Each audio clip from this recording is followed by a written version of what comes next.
अगर हम दौड़ते जा रहे तो मैराथन में पार्टिसिपेट किया, हम दौड़ते जा रहे हैं और हमें बाद में पता चलता है कि हमने गलत ट्रैक चूज़ किया है, हम गलत डायरेक्शन में दौड़ रहे हैं, तो इसका क्या फ़ायदा, इतनी मेहनत का क्या फ़ायदा। तो वैसे ही अगर हम गलत तरीके से ऑब्ज़र्व करते हैं तो गलत प्रेजेंटेशन होगा ना हमारे स्किल की वहाँ बात ही नहीं होगी। और अगर हमें पता है कि कैसे सही वे में ऑब्ज़र्व करते हैं तो जो ऑब्ज़र्व किया हुआ है उसका रिप्रेजेंटेशन काफ़ी अच्छा रहेगा। तो यही खेल होता है ऑब्जर्वेशन का। तो हेलो एवरीवन, माय सेल्फ दर्शन, और आज की इस वीडियो में हम बात करने वाले हैं कि सही से कैसे ऑब्जर्व किया जाता है। जैसे हमें पता है कि कोई भी सेंटेंस हम लिखते हैं, अगर हमें उसको ब्रेक डाउन करते हैं तो कैसे वो समझ में आता है क्या वो वर्ड से बना है। वर्ड को भी ब्रेक डाउन करते हैं तो वो लेटर से बना है।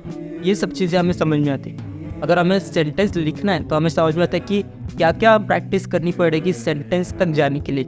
ये सब छोटा ऑब्जर्वेशन हमें समझ में आता है। तो वैसा ही हमें ड्राइंग में करना होता है। ड्राइंग में अगर हम ब्रेक डाउन करते हैं इन्हीं चीज़ों को तो हमें समझ में आता है। जैसे मैं कई बार बोलता रहता हूँ कि रियल लाइफ में चीज़ें 3 डायमेंशनल फॉर्म में होती है। फॉर्म क्या होता है? फॉर्म होता है स्फीयर, कोन, क्यूब, क्यूबॉइड, ये सब फॉर्म होते हैं। अगर इसको हम ब्रेक डाउन करें जैसे सेंटेंस को किया तो हमें समझ में आता है कि वो शेप्स से बने हैं, शेप्स को जोड़ के।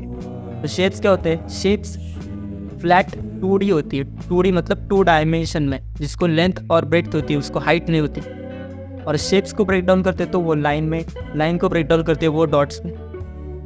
तो इन्हीं चीज़ों को हम इग्नोर करते हैं जो बहुत ही बेसिक होती है पर इम्पोर्टेंट होती है। और सिर्फ इतना ऑब्जर्वेशन किया तो काफ़ी होता है क्या ड्राइंग को अच्छा करने के लिए? तो नहीं, हमें हमारे आई को भी ट्रेन करना पड़ता है।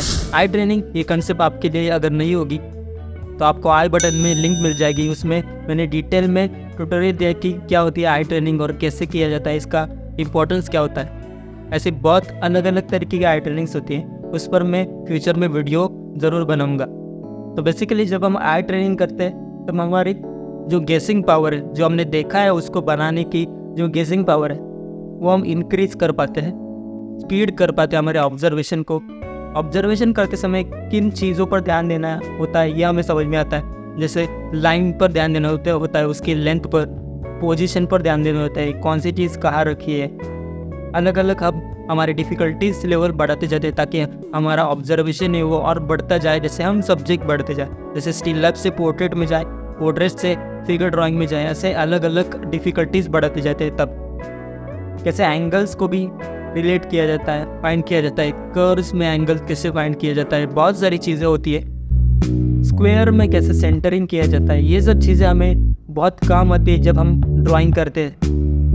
तो यही ऑब्जर्वेशन उतरता है हमारे जो भी सरफेस पर हम ड्राइंग कर रहे हैं, जो हमारा प्रेजेंट करने का जो भी सरफेस होता है हमारा। तो इस तरीके से हमें ऑब्जर्व करना पड़ता है, तभी जो हमारा ऑब्जर्वेशन है वो सफल हो जाता है।